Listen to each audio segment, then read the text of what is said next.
Hey guys, and welcome back to another very brief off the cuff, maybe it's Generation Y, I don't know. Been hearing a lot obviously about these volunteers that are going over to Ukraine. I don't know why we've never seen this before. A few people are throwing out some fairly plausible reasons for why people are picking this battle or this war to kind of to volunteer for. But I would just say to those people, you don't know what you're getting involved in because none of us really know what's going on. And even for the people that are ex-forces, you know, like I know there's a lot of ex-British military and ex-US military. It's not the same. I feel like anybody could have told you when you're fighting, and this is not to be disrespectful, trying to tell it as it is. When you're in Afghanistan, and you've got direct communications to, I don't know, an A-10 or an F-15E to sweep the road. You know, you could literally speak to God and be like, there's some people in that hill over there. Can you just annihilate them? Yep, no worries, we'll send in a spooky. This is not that. And here we have somebody. Now, again, with everything with war, you have to kind of take everything with a pinch of salt and not 100% believe it. But there's been a few of these, and I believe this guy is pretty straight up. So, you know, he volunteered. I respect that in a way. Like, you know, you're putting your life at risk. Maybe you kind of thought. Because the problem is the way the media's been spinning things where they're like, and I understand why they're doing it, but, you know, Russia's weak, they're pathetic, isn't it funny how they haven't taken Ukraine yet? You know, a lot of people have been kind of fooled into thinking that it's just going to be something relatively easy, and it's not. So yeah, listen to this guy's story.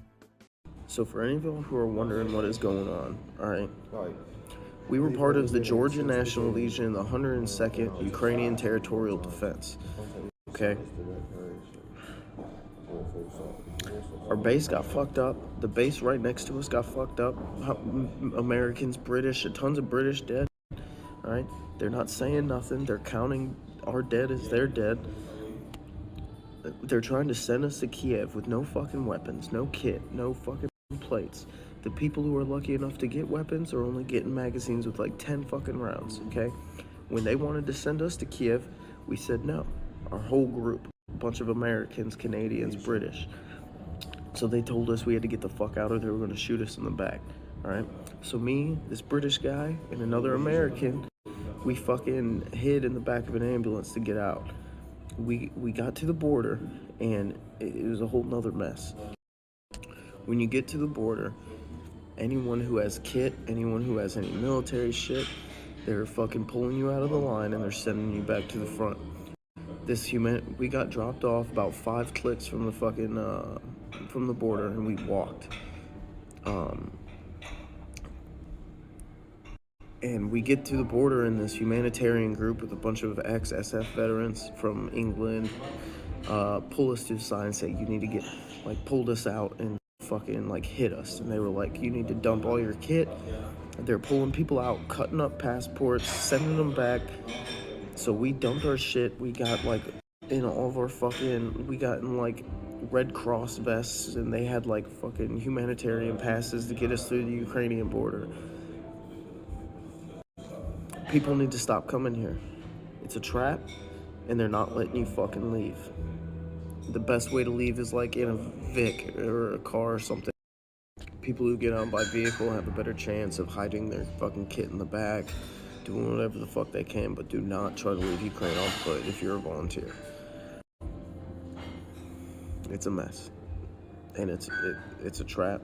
Yeah, so there you go. Kind of hits hard, doesn't it? I blame the media and politicians for this. Obviously, these people that have rushed out there, I'm sure will take their own blame. But yeah, there is definitely a lot to go around. And you know, listening to this guy and a few other guys, people are calling them the Reddit Battalion because a lot of these guys got together on Reddit and were like, we need to go and do something, man. About 3 or 4 days ago, someone got everyone killed because he posted their location. I think he got 100 people killed. Then there was another situation. Someone on Reddit was filming himself shooting at a troop carrier with an AK, and then the gunner from the troop carrier killed him and 7 of his colleagues. And if you listen to this young man speaking, I mean, how old is this guy? He can't be more than sort of 25, probably younger than that. He's talking about things like, well, they only gave us 10 rounds. Yeah, because in this sort of war, what they're expecting you to do is take those 10 rounds and then take the rest of your rounds from the Russian that you're going to ideally kill.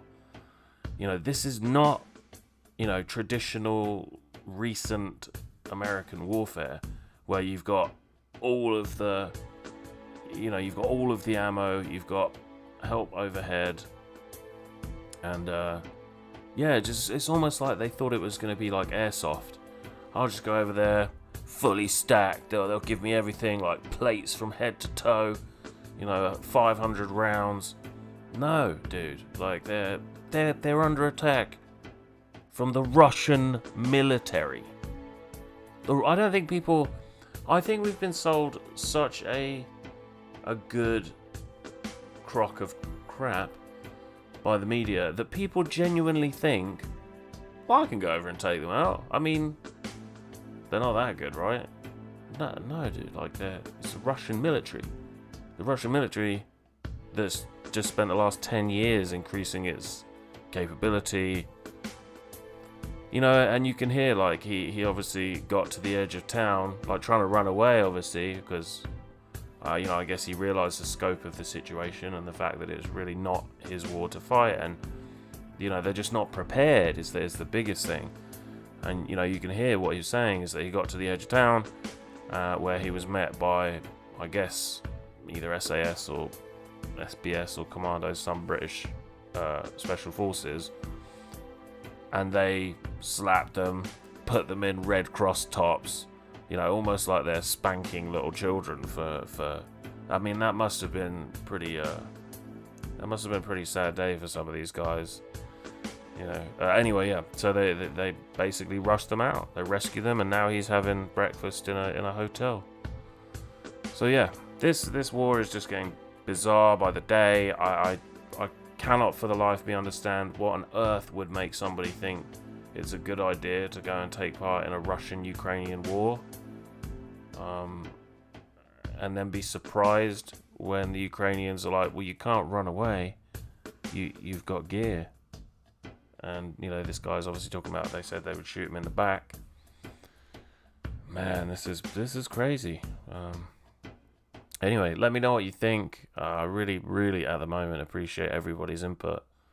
Thanks for watching, and I will see you again soon. Winston stopped writing, partly because he was suffering from cramp. He did not know what had made him pour out this stream of rubbish